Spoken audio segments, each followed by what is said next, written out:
Alam mo ba, na kapag ginagastos mo ang pera mo ng sobra pa sa kinikita mo, problema yan na kailangan ayusin agad.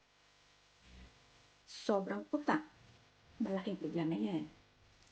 Maraming mga tao ngayon ang merong utang, credit card loans, at iba pa.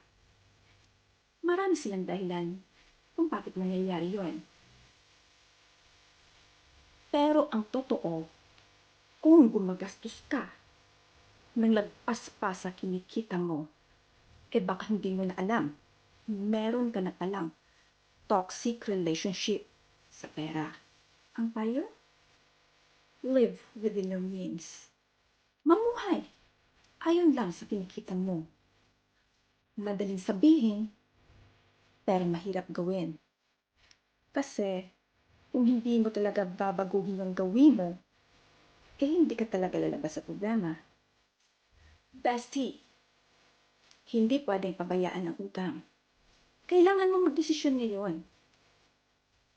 Huminto sa sobrang gastos at baguhin ang financial life mo. So, kung gusto niyo pa ng mga tips at kwento tungkol sa pera at sa buhay, huwag kalimutang i-follow ako dito. Sama-sama tayo sa journey para maging smart sa pera at sa buhay. Kita-kits sa next video, Besh!